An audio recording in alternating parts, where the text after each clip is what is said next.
സ്നേഹകരം മരുഭൂവിൽ വാടിത്തളർന്നിടുമ്പോ ചേതനയറ്റു പതിച്ചിടുമ്പോ മരുഭൂവിൽ വാടിത്തളർന്നിടുമ്പോ ചേതനയറ്റു പതിച്ചിടുമ്പോ പുതുജീവൻ നൽകി പുതുശക്തിയേകി ആകാശമധ്യേ ഉയർത്തും സ്നേഹം പുതുജീവൻ നൽകി പുതുശക്തിയേകി ആകാശമധ്യേ ഉയർത്തും സ്നേഹം ദൈവത്തിൻ സ്നേഹം ആയത്ര ശ്രേഷ്ഠം ആയതിനാണം ആർക്കു വർണ്ണിക്കാം ജീവിതക്ലേശ ഭാരങ്ങൾ മധ്യേ യക്ഷാരേത്തും സ്നേഹകരം ജീവിതക്ലേശ ഭാരങ്ങൾ മധ്യേ യക്ഷാരേത്തും സ്നേഹകരം ഉറ്റവർ നിന്ദിച്ചു തള്ളിടുമ്പോ ശിക്ഷ വിധിച്ചു രസിച്ചിടുമ്പോ ഉറ്റവർ നിന്ദിച്ചു തള്ളിടുമ്പോ ശിക്ഷ വിധിച്ചു രസിച്ചിടുമ്പോ പെറ്റമ്മ പോലെ കൈകൾ പിടിച്ചു മാറോടേക്കും ക്രൂശിൻ സ്നേഹം പെറ്റമ്മ പോലെ കൈകൾ പിടിച്ചു മാറോടേക്കും ക്രൂശിൻ സ്നേഹം ദൈവത്തിൻ സ്നേഹം ആയത്ര ശ്രേഷ്ഠം ആയതിനാരം ആർക്കു വർണ്ണിക്കാം ജീവിതക്ലേശ ഭാരങ്ങൾ മധ്യേ യക്ഷാരേത്തും സ്നേഹകരം ജീവിതക്ലേശ ഭാരങ്ങൾ മധ്യേ യക്ഷാരേത്തും സ്നേഹകരം ജീവിത ഭാരങ്ങളേറിടുമ്പോ രോഗത്താൽ പാരം തളർന്നിടുമ്പോ ജീവിത ഭാരങ്ങൾ ഏറിടുമ്പോ രോഗത്താൽ പാരം തളർന്നിടുമ്പോ ഭയം വേണ്ട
ലൂക്കോസിന്റെ സുവിശേഷം 6-ാം അധ്യായത്തിന്റെ 40-ാമത്തെ വാക്യം. ശിഷ്യൻ ഗുരുവിന് മീതെയല്ല, അഭ്യാസം തികഞ്ഞവൻ എല്ലാം ഗുരുവിനെ പോലെ ആകും. ജീവവചനത്തിന്റെ പ്രഭാത ധ്യാന ചിന്തയിലേക്ക് എല്ലാ പ്രിയപ്പെട്ടവർക്കും സ്വാഗതം. ഗുരുവിനോളം എന്ന വളർച്ചയുടെ പാത എന്ന വിഷയമാണ് നാം ചിന്തിക്കുന്നത്. പ്രാർത്ഥനയോടെ ദൈവവചന കേൾവിയിലേക്ക് പ്രവേശിക്കും. കൂടപ്പിറപ്പുകളെ, യേശുക്രിസ്തുവും തൻ്റെ ശിഷ്യഗണങ്ങളും ഗുരുവും ശിഷ്യന്മാരും എന്നറിയപ്പെടുന്നവരാണ്. ഗുരുവിൻ്റെ എക്കാലത്തെയും ആഗ്രഹം തൻ്റെ ശിഷ്യന്മാർ തന്നോളം വളരണം, അവർ തന്നെപ്പോലെയാകണം എന്നതാണ്. ശിഷ്യൻ ഗുരുവിനോളം വളരുന്ന അനുഗ്രഹീതമായ ഒരു വളർച്ചയുടെ പാതയിൽ നടക്കുന്നവനാകണം.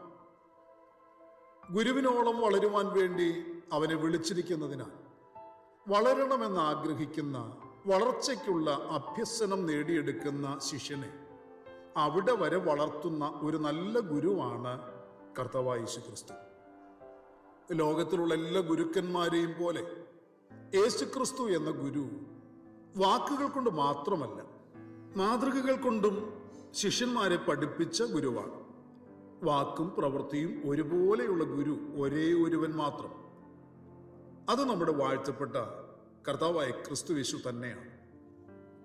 പ്രിയരെ, നിങ്ങൾ ആ ഗുരുവിൻ്റെ ശിഷ്യഗണങ്ങളിൽ പെടുന്ന ഒരു ശിഷ്യനാക്കപ്പെട്ടിട്ടുണ്ടോ എന്ന് നിങ്ങളെ തന്നെ ഒന്ന് ആത്മശോധനയ്ക്ക് വിധേയപ്പെടുത്തുക. നിങ്ങൾ ആ ഗുരുവിനോളം എന്ന വളർച്ചയുടെ പാതയിലാണോ? ആ പാതയിൽ നിങ്ങൾ യഥാർത്ഥ അഭ്യസനം ലഭിക്കപ്പെടുന്നവരാണോ? എന്താണ് നിങ്ങൾക്ക് ഈ ചോദ്യങ്ങൾക്ക് പറയാനുള്ള മറുപടി? വളരണം, അഭ്യസനം നേടണം എന്നാഗ്രഹിക്കുകയും വളരുവാൻ ശ്രമിക്കുകയും ചെയ്യുന്നവരാകണം. ഇതാണ് തിരുവചനം നമ്മളെ ഉപദേശിക്കുന്ന ഉപദേശം. അഭ്യസനത്തിന്റെ പ്രധാന ഭാഗമാണ് താഴ്മയും വിനയവും ഉള്ളവരാകുക എന്നത്. വാക്കിലും പ്രവൃത്തിയിലും കൂടി നല്ല ഗുരു നമുക്ക് ആ മാതൃക കാട്ടിത്തന്നു. അവൻ തൻ്റെ ശിഷ്യന്മാരുടെ കാല് കഴുകിയതിലൂടെ തൻ്റെ ശിഷ്യന്മാരെ അഭ്യസിപ്പിച്ചു. തൻ്റെ ശിഷ്യത്വം സ്വീകരിച്ചവർ സ്നേഹത്തിലും കരുണയിലും ഊന്നി അന്യോന്യം ശുശ്രൂഷിക്കണമെന്നും തമ്മിൽ തമ്മിൽ സഹായിക്കുകയും അന്യോന്യം പ്രോത്സാഹിപ്പിക്കുകയും വേണം എന്നും ആ ഗുരു നമുക്ക് തെളിയിച്ച് കാണിച്ചു തന്നു.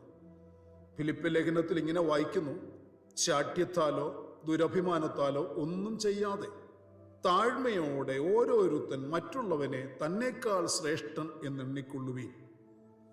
പ്രിയ, അഭ്യസനം പ്രാപിച്ചവന് മാത്രമേ ഇത് ചെയ്യുവാൻ കഴിയുള്ളൂ. ഗുരുവിന് താഴ്മ ആകാമെങ്കിൽ ശിഷ്യനും താഴ്മ ധരിക്കും. ശിഷ്യൻ ഒരിക്കലും ഗുരുവിന് മീതെയല്ല. കർത്താവ് തൻ്റെ ശിഷ്യരോട് പറഞ്ഞത് ഏറെ ശ്രദ്ധേയമാണ്. അവൻ അവരുടെ കാൽ കഴുകിയിട്ട് വസ്ത്രം ധരിച്ച് വീണ്ടും ഇരുന്നു അവരോട് പറഞ്ഞത്: ഞാൻ നിങ്ങൾക്ക് ചെയ്തത് ഇന്നത് എന്നറിയുന്നുവോ? നിങ്ങൾ എന്നെ ഗുരുവെന്നും കർത്താവെന്നും വിളിക്കുന്നു. ഞാൻ അങ്ങനെ ആകൊണ്ട് നിങ്ങൾ പറയുന്നത് ശരി. കർത്താവും ഗുരുവുമായ ഞാൻ നിങ്ങളുടെ കാൽ കഴുകി എങ്കിൽ നിങ്ങളും തമ്മിൽ തമ്മിൽ കാൽ കഴുകേണ്ടതാകുന്നു. ഞാൻ നിങ്ങൾക്ക് ചെയ്തതുപോലെ നിങ്ങളും ചെയ്യേണ്ടതാകുന്നു. ഞാൻ നിങ്ങൾക്ക് ദൃഷ്ടാന്തം തന്നിരിക്കുന്നു. യോഹന്നാന്റെ സുവിശേഷത്തിൽ വ്യക്തമായി കർത്താവ് പറഞ്ഞു തരുന്ന ഒരു കാര്യമാണ് ഈ വാക്യത്തിൽ രേഖപ്പെടുത്തിയിരിക്കുന്നത്. യേശുക്രിസ്തുവിന്റെ ജീവിതകാലത്ത് വിനയവും താഴ്മയും ഉള്ളവർ എപ്പോഴും നിന്ദിക്കപ്പെട്ടിരുന്നു. വിനയമുള്ളവനെ, താഴ്മ ധരിച്ചവനെ സമൂഹം ബലഹീനനായി കരുതി. എന്നാൽ താഴ്മയുള്ളവൻ ബലഹീനനല്ലെന്നും അവൻ ആത്മീയമായി ശക്തനാണെന്നും യേശുക്രിസ്തു സമൂഹത്തിന് കാണിച്ചു കൊടുത്തു. താഴ്മയുള്ളവനെ മനുഷ്യർ നിന്ദിക്കുകയും പരിഹസിക്കുകയും ഒക്കെ ചെയ്യും. എന്നാൽ സ്വർഗം അവനെ ആദരിക്കും. ഒരു യഥാർത്ഥ ആത്മീയൻ വിനയവും താഴ്മയും അഭ്യസിച്ചവനാകണം. ഇത് നാം ഭാവിക്കുന്നവരായിട്ടല്ല, ധരിക്കുന്നവരായിരിക്കുമ്പോഴേ ശത്രുവിനോളം വളർച്ച നമുക്ക് നേടുവാനാകുകയുള്ളൂ എന്ന് നാം തിരിച്ചറിവുള്ളവരാകണം എന്ന് നമുക്ക് നിർബന്ധമുണ്ടാകണം. നമ്മുടെ താല്പര്യവും അതായിത്തീരണം. ഗുരു തന്നെത്താൻ വിനയപ്പെടുത്തിയെങ്കിൽ, താഴ്മ ധരിച്ചുവെങ്കിൽ, തൻ്റെ ശിഷ്യഗണങ്ങളും അങ്ങനെ തന്നെ ചെയ്യേണ്ടത് ആവശ്യമാണ്. ഗുരു കഷ്ടത അനുഭവിക്കേണ്ടി വന്നെങ്കിൽ ശിഷ്യനും കഷ്ടത അനുഭവിക്കേണ്ടവൻ തന്നെ. ഗുരു നിന്ദിക്കപ്പെട്ടുവെങ്കിൽ ശിഷ്യനും നിന്ദിക്കപ്പെടേണ്ടി വരും. അതുകൊണ്ട് അവർ ബലഹീനരാക്കപ്പെടുന്നില്ല, മറിച്ച് ശക്തരായി തീരുകയാണ്. പിശാചിന്റെ തന്ത്രങ്ങളെ എതിർത്തു നിൽക്കാൻ കഴിയേണ്ടതിന് അവർ ശക്തരാക്കപ്പെടുകയാണ്. അവർ അഭ്യസനത്തിന്റെ പാതയിൽ കൂടി തന്നെ നയിക്കപ്പെടുകയാണ്. അവർ സ്വർഗത്താൽ ആദരിക്കപ്പെടുവാൻ തിരഞ്ഞെടുക്കപ്പെടുകയും അഭ്യസിപ്പിക്കപ്പെടുകയും ചെയ്തുകൊണ്ടിരിക്കുന്നവരാണ് എന്നാണ് അപ്പോസ്തലിക ഉപദേശങ്ങളിൽ നമുക്ക് മനസ്സിലാക്കാൻ കഴിയുന്നത്. ഗുരു എത്തപ്പെട്ടിടത്തേക്ക് തന്നെ ഗുരുവിനോളം വളർന്ന ശിഷ്യനും എത്തപ്പെടണം. ഗുരുവിനോളം വളർച്ച എന്തിനെന്നാൽ, പ്രിയരെ, ഗുരു എത്തിയിടത്ത് വളർച്ച നേടിയവനും എത്തേണ്ടതിന് വേണ്ടിയാണ്. വളർച്ച നേടിയവനെ അവിടെ എത്തിക്കുവാൻ അവിടെ എത്തിയവന് സാധിക്കും. അവിടെ എത്തിയവൻ നമ്മുടെ കർത്താവായ യേശു ക്രിസ്തുവാണ്. നാം വളർച്ച നേടുമ്പോൾ നമുക്കൊരു കാര്യം ബോധ്യമാകും. ഗുരുവിനെ പോലെ ആയിത്തീരുവാൻ നാം ശ്രമിക്കും തോറും ഗുരുവിനേക്കാൾ എത്രയോ എത്രയോ ചെറുതാണ് നാം എന്ന് നമുക്ക് മനസ്സിലാക്കാൻ കഴിയും.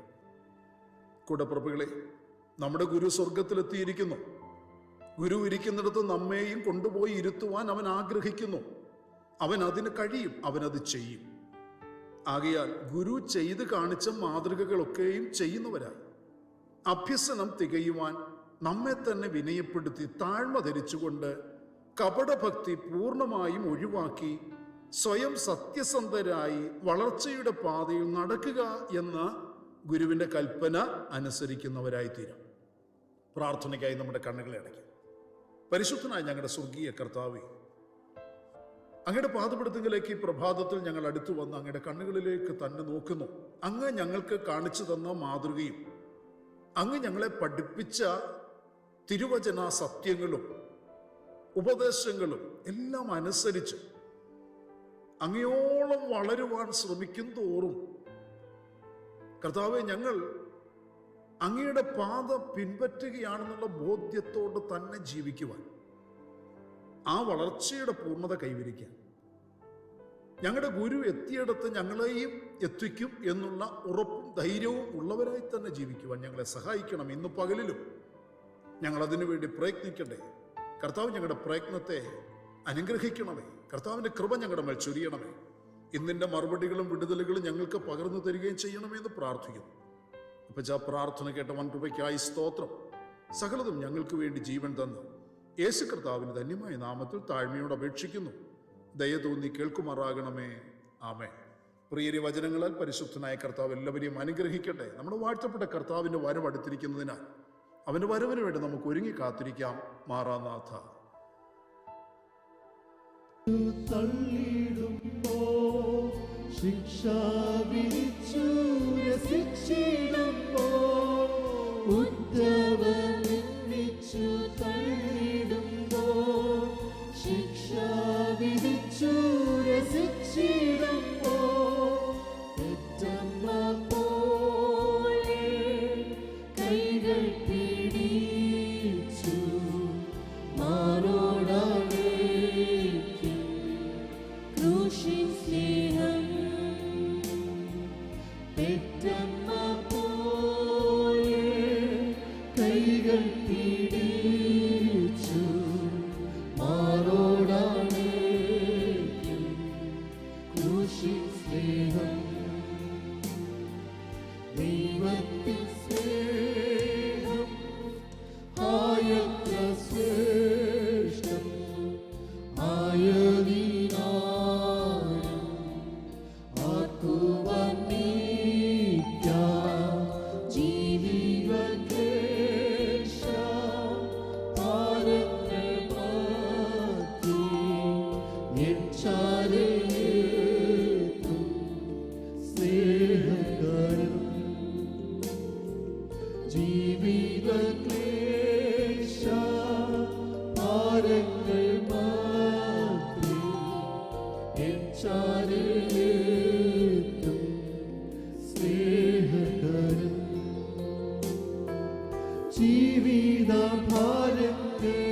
Hallelujah.